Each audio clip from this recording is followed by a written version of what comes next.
Regardez-moi ça, ce beau lecteur. Vous avez vu? C'est le lecteur qui m'a été, transmis par mon hébergeur. Cet hébergeur, moi, que j'ai choisi vers lequel j'ai choisi de migrer, c'est Podcastix. Vous voyez, j'ai tous mes épisodes qui sont là et en fait, chez Podcastix, on a des lecteurs qui sont magnifiques. Vous voyez, j'ai une rubrique ici lecteur, j'y vais et vous voyez, on va pouvoir, sur Podcastix, en fait, paramétrer les lecteurs qu'on veut. Il y a différents types de lecteurs. Ça, c'est le lecteur étendu que j'ai choisi. On a la version playlist. On a même un moteur de recherche qui est intégré. On a la version light. On a une version même jaquette. Et on a une version large. Donc moi, j'ai choisi le lecteur étendu.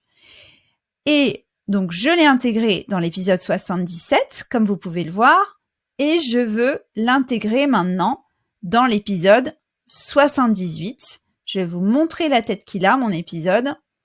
Il n'est pas joli, et surtout, il n'y a pas de lecteur, en fait.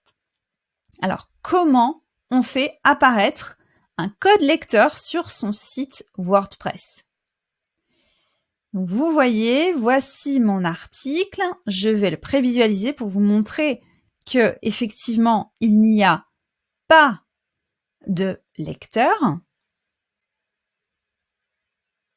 Comme vous pouvez le voir ici dans cette page, il n'y a pas de lecteur et je vais donc le rajouter. Alors, comment je fais? Donc, je suis dans modifier.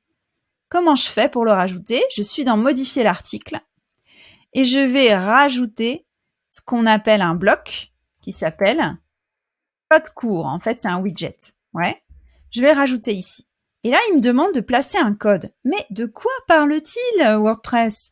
En fait, c'est un code, ce qu'on appelle un code embed. C'est un code d'intégration que je vais rajouter.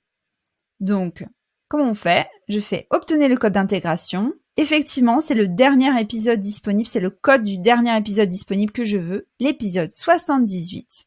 Et je fais copier ce code. Podcastix me sélectionne automatiquement ce code et le copie dans mon presse-papier. Et il me suffit de me rendre ensuite sur WordPress et de coller, de faire commande V. Moi, je suis sur Mac ou CTRL V si vous êtes sur PC. Et voilà, j'ai mon code court. Alors, bien sûr, il n'est pas placé au bon endroit, ce code. Donc, moi, je le veux tout au début. Et je vais faire mettre à jour parce que je suis sûre de moi que ça va être trop joli. Et là, donc je vais attendre quand même que la mise à jour soit complète. C'est toujours un peu long hein, sur WordPress. Voilà. Et je vais juste rafraîchir en fait ma page. J'aurais pu cliquer sur prévisualiser, mais bon, c'est la même chose. Je mets à jour ma page. Et voilà! C'est magique! Regardez-moi ça, ce beau code lecteur. Donc vous voyez, c'est pas sorcier.